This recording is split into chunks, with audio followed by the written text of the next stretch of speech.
विद्यार्थी मित्रांनो, नमस्कार. आज आपण व्यावसायिक अर्थशास्त्रामध्ये पूर्ण स्पर्धेत किंमत निश्चिती कशी निर्माण होते, पूर्ण स्पर्धेच्या बाजारपेठेत किंमत निर्धारण कसे होते या संदर्भात आपण विचार करणार आहोत. तर यामध्ये ज्या बाजारामध्ये विक्रेते व ग्राहक यांच्यामध्ये पूर्णपणे स्पर्धा खुली असते, तसेच खरेदीदार व विक्रेते मोठ्या प्रमाणावर असतील तर वस्तूच्या किमतीवर नियंत्रण कोणालाही ठेवता येत नाही, हे आपण समजून घेतलं पाहिजे. प्रत्येक पिढीला बाजारात जी प्रचलित किंमत असेल त्याच किमतीला आपल्या वस्तू विकाव्या लागतात. अशा प्रकारची बाजारपेठ किंवा अशा प्रकारची परिस्थिती ज्या बाजारपेठेत दिसून येते त्या बाजारपेठेला पूर्ण स्पर्धा असे म्हटले आहे. या संदर्भात श्रीमती जॉन रॉबिन्सन म्हणतात की जेव्हा प्रत्येक उत्पादकांच्या उत्पादनासाठी असलेली मागणी पूर्णतः लवचिक असते तेव्हा त्याला पूर्ण स्पर्धा असे म्हटले जाते. याचा अर्थ असा होतो की कोणत्याही एका विक्रेत्याने उत्पादन हे एकूण उत्पादनाच्या तुलनेत नगण्य असते, कारण विक्रेत्याची संख्या बरीच मोठी असते. आणि दुसरे म्हणजे ग्राहक जेव्हा विक्रेत्याची निवड करतो तेव्हा समान दृष्टिकोन समोर ठेवून त्यामुळे बाजाराला पूर्णत्व निर्माण येते. यावरून श्रीमती रॉबिन्सन म्हणतात की ज्या बाजारपेठेत कोणत्याही ग्राहक किंवा खरेदीदार किंवा विक्रेते वस्तूच्या किमतीवर प्रभाव पाडू शकत नाही, तसेच बाजारपेठेत असंख्य ग्राहक आणि विक्रेते असतात, त्या बाजारपेठेला पूर्ण स्पर्धा असे म्हटले जाते. या संदर्भात बाय लॉस या अर्थशास्त्रांनी असे म्हटले की ज्या बाजारात एकजिन्सी वस्तूची खरेदी विक्री करणारे असंख्य ग्राहक व असंख्य विक्रेते असतात, त्या वस्तूच्या किमतीवर ते कोणत्याही प्रकारचे नियंत्रण ठेवू शकत नाही, अशा बाजारपेठेला पूर्ण स्पर्धा असे म्हटले जाते. म्हणून बाजारात पूर्ण स्पर्धा निर्माण होण्यासाठी जी परिस्थिती आवश्यक असते किंवा ज्या अटी पूर्ण केल्याशिवाय पूर्ण स्पर्धा प्रस्थापित केली जात नाही, ज्या बाजारात पूर्ण स्पर्धा निर्माण होण्यासाठी जी परिस्थिती आवश्यक असते किंवा ज्या अटी पूर्ण केल्याशिवाय पूर्ण स्पर्धा प्रस्थापित झाली आहे असे म्हणता येत नाही, त्या अटींनाच पूर्ण स्पर्धेची लक्षणे किंवा वैशिष्ट्ये असे संबोधण्यात येते. या संदर्भात पूर्ण स्पर्धेची वैशिष्ट्ये ही खालीलप्रमाणे सांगता येईल.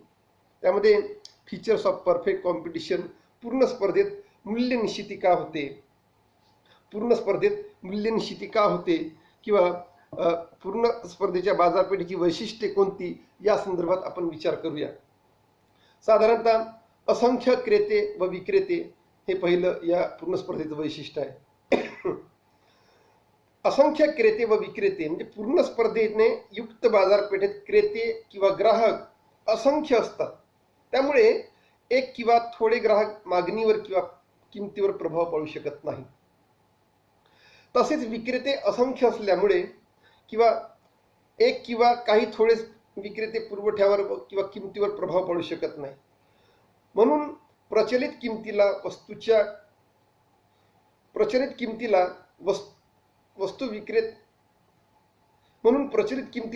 विक्रेत्याला वस्तू विकावी लागते व ग्राहकांना खरेदी करावी लागते.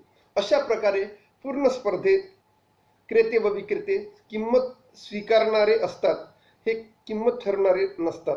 म्हणजे पूर्ण स्पर्धेमध्ये क्रेते व विक्रेते किंमत स्वीकारणारे असतात, किंमत ठरवणारे नसतात, हे महत्त्वाचं आहे.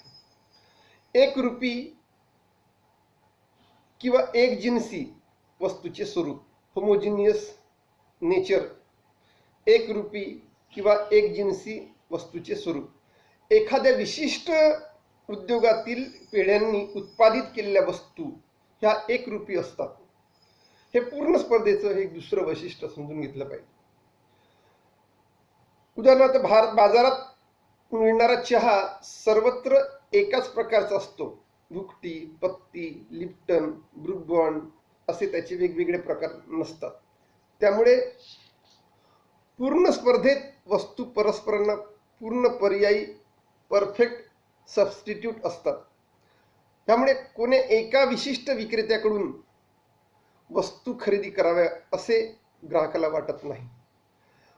वस्तू एकरूपी असल्यामुळे कोणताही विक्रेता प्रचलित किमतीपेक्षा अधिक किमतीला वस्तू विकू शकत नाही. तसेच त्याला जाहिरातीचा खर्च किंवा व्यय सुद्धा करावा लागत नाही. मुक्त प्रवेश व मुक्त गमन, free entry and free exist. उद्योगामध्ये, इंडस्ट्रीमध्ये प्रवेश करण्याबाबत किंवा उद्योगातून बाहेर निघण्याबाबत पेढीवर कोणते प्रकारचे बंधन नसते. त्यामुळे दीर्घकाळात पेढ्यांना फक्त प्रसामान्य नफा, नॉर्मल प्रॉफिट मिळतो. बाजारपेठेतील परिस्थितीचे पूर्ण ज्ञान, त्यामध्ये पूर्ण स्पर्धेत क्रेते व विक्रेते यांना बाजारपेठेतील परिस्थितीविषयी पूर्ण ज्ञान असते असे गृहीत धरले आहे. त्यामुळे बाजारात सर्वत्र वस्तूची किंमत समान असण्याची प्रवृत्ती असते. उत्पादन साधने पूर्णपणे गतिशील असतात. Perfect mobility of factors. पूर्ण स्पर्धेमध्ये उत्पादनाची साधने पूर्णपणे गतिशील असतात असे गृहीत धरले आहे.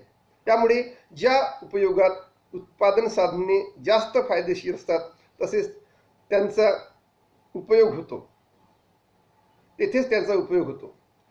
वाहतूक खर्चाचा इथे अभाव दिसून येतो. वाहतूक खर्चाचा अभाव. उत्पादन पेढ्या एकमेकाच्या सानिध्यात उत्पादन करतात व त्यामुळे त्यांना वाहतूक खर्च येत नाही असे मात्र गृहीत धरण्यात आलेले आहे.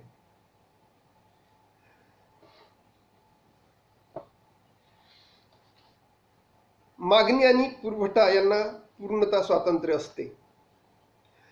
कोणत्या वस्तू विकत घ्याव्यात किंवा किती विकत घ्याव्यात आणि वस्तूला किती किंमत द्यावी याविषयी पूर्ण स्वातंत्र्य ग्राहकामध्ये असावे. त्याचप्रमाणे किंमत ठरल्यानंतर विक्रेत्यावर कोणत्याही प्रकारचे निर्बंध असाव्यास नको. पुरवठ्यावर नियंत्रण लादल्यास पूर्ण स्पर्धा ही स्थिती अस्तित्वात राहणार नाही. म्हणजे थोडक्यात मागणी व पुरवठा स्वतंत्र किंवा अनिर्बंधित असला पाहिजे असे या सिद्धांताचे वैशिष्ट्य आहे. वस्तूची एकच किंमत असते. पूर्ण स्पर्धेत वस्तूची किंमत एकच असते. पूर्ण स्पर्धेत मागणी व पुरवठ्याच्या समतोलामुळे उद्योगामध्ये वस्तूची सर्वत्र एकच किंमत प्रस्थापित झालेली असते. त्यामध्ये वाढ किंवा घट होणे शक्य नसते. वस्तूच्या किमतीवर कोणतेही नियंत्रण नसते. पूर्ण स्पर्धेत असंख्य ग्राहक किंवा असंख्य विक्रेते असल्यामुळे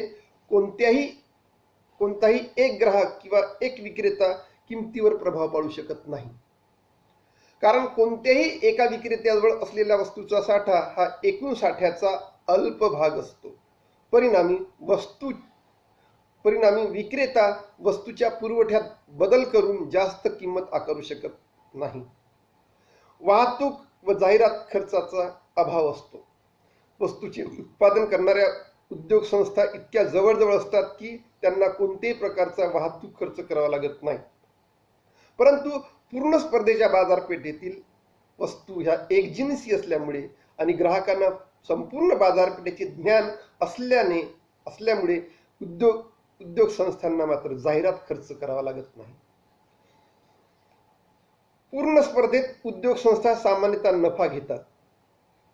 पूर्ण स्पर्धेमध्ये उद्योग संस्था सामान्य नफा घेतात. कारण पूर्ण स्पर्धेच्या स्थितीत उद्योग संस्था सामान्य नफ्याचे तत्व स्वीकारत असतात. उद्योग संस्था महत्तम नफा प्राप्त करण्यासाठी कार्यरत असतात, नेहमी धडपडत असतात.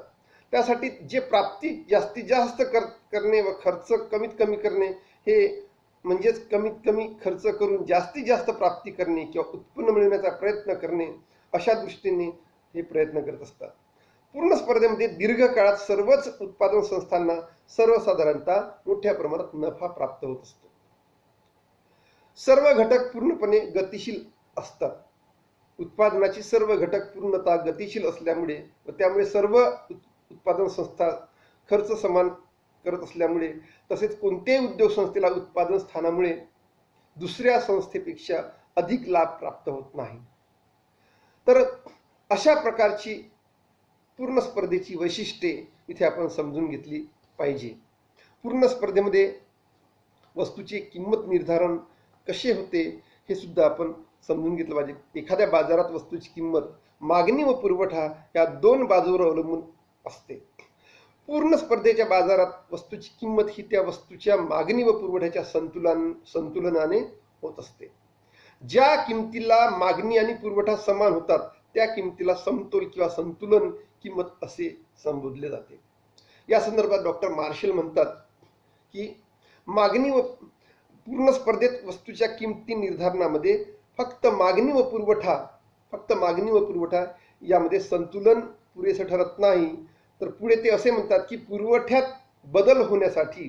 पुरवठ्यामध्ये बदल होण्यासाठी लागणारा कालावधी महत्त्वाचा असतो. मागणी व पुरवठा या दोन बाजूंना किंमत प्रस्थापित करून घेण्यासाठी जो कालावधी लागतो त्यावरून बाजारात 3 प्रकारच्या किमती अस्तित्वात येतात. अशा प्रकारच्या किमती पूर्ण स्पर्धेत असतात किंवा स्पर्धायुक्त बाजारपेठेमध्ये ठरत असतात. अशा किमती पुढील प्रमाणे आहे. एक बाजारभाव किंवा तात्पुरती किंमत, मार्केट किंवा टेम्पररी प्राइस. अल्पकालीन साधारण किंमत, शॉर्ट पिरियड नॉर्मल प्राइस. दीर्घकालीन संतुलन किंमत, लॉंग पिरियड इक्विलिब्रियम प्राइस. तर यामध्ये बाजारभाव किंवा संतुलन तात्पुरती किंमत यामध्ये बाजारातील एकूण ग्राहकाला एकूण मागणीचा किंवा पुरवठ्याचा समतोल ज्या ठिकाणी होत असते त्या ठिकाणी बाजारभाव ठरत असतो. म्हणजे पूर्ण स्पर्धा किंवा परिपूर्ण स्पर्धा असताना मागणी व पुरवठ्याची समानता प्रस्थापित झाली असता जी किंमत ठरत असेल त्या किमतीला बाजारभाव असे संबोधले जाते. याच किमतीला संतुलन किंमत किंवा इक्विलिब्रियम प्राइस असे सुद्धा संबोधले जाते. या किमतीला मागणी व पुरवठा समान होत असतो. म्हणजे वस्तूला बाजारभाव कसा ठरतो हे या प्रकारच्या आकृतीवरून समजून येते.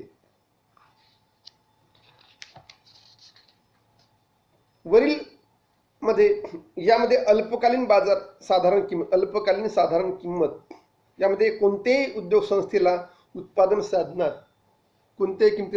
साधनामध्ये अगदी थोड्या म्हणजे अल्पकाळामध्ये जी काही बदल किमतीमध्ये घडून येतो, परंतु अल्पकाळामध्ये काही मागणी स्थिर असली पाहिजे आणि काही साधनामध्ये बदल घडवून आणावा लागतो.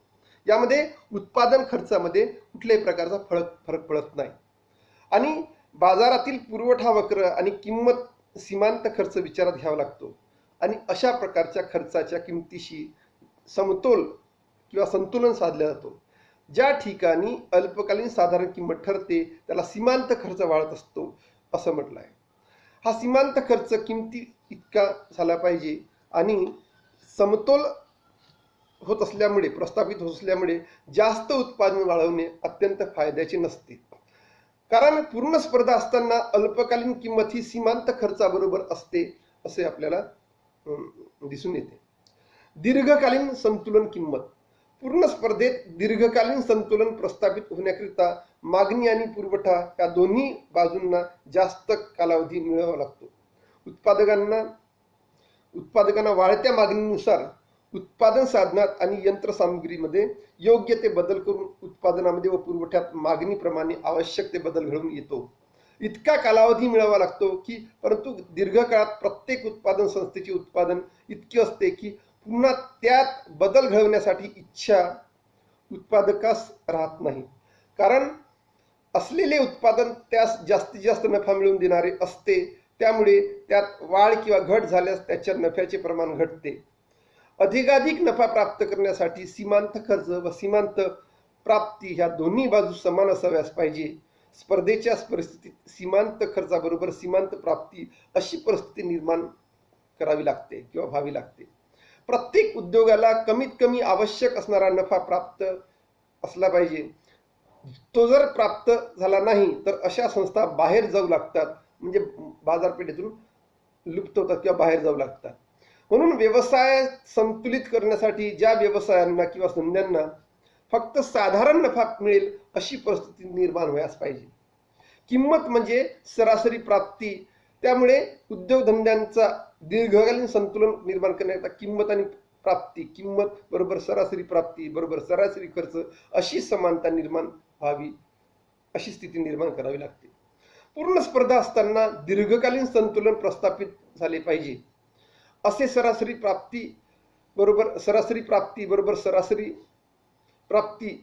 प्राप्ती बरोबर सीमांत प्राप्ती, सीमांत प्राप्ती बरोबर सरासरी खर्च बरोबर सीमांत खर्च अशी समानता प्राप्त होते आणि त्याच वेळी योग्य किंमत ठरते असं आपल्याला दिसते. तर परिपूर्ण स्पर्धायुक्त बाजारपेठेमध्ये उद्योगधंद्यांचे अशा प्रकारे संतुलन निर्माण करावे लागते. परिपूर्ण स्पर्धेत उद्योग संस्थेची किंवा पेढींची अल्पकालीन संतुलन आणि पूर्ण स्पर्धेत उद्योग संस्थांचे किंवा पिढीचे दीर्घकालीन संतुलन हे खालील प्रमाणे ठरते. अल्पकाळामध्ये म्हणजे असा एक कालखंड की ज्यामध्ये कामाचे तास वाढवून वस्तूच्या पुरवठ्यामध्ये वाढ करणे शक्य असते. परंतु असा कालावधी स्थिर घटकातील बदल करण्यामध्ये पुरेसा नसतो. त्यामुळे किंमत निर्धारणात मागणीचा प्रभाव जास्त असतो, कारण स्थिर घटकांना बदल घडवून आणता येत नाही आणि नवीन उद्योग संस्था किंवा पिढी उद्योग क्षेत्रात प्रवेश करू शकत नाही. तर या संदर्भात पूर्ण स्पर्धेत किंवा परिपूर्ण स्पर्धेत उद्योग संस्थांचे अल्पकालीन संतुलन हे खाली गृहीतामुळे दिसते, कारण उत्पादनाचा सरासरी व सीमांत खर्च सर्वच उत्पादन संस्थेत समान असतो. उद्योग संस्थेतील सर्व उपक्रमाची कार्यक्षमता समान असते. उत्पादनाचे घटक एकजिनसी असतात म्हणून आणि किंमत स्थिर उपलब्ध असते. त्याच्या किमतीत बदल होत नाही असं दिसून येते. अशा पद्धतीने पूर्ण स्पर्धेच्या बाजारपेठेत किंमत निर्धारण कशी निर्माण होते या संदर्भात आपण चर्चा केली. इथे मी माझं लेक्चर थांबवतो. थँक्यू.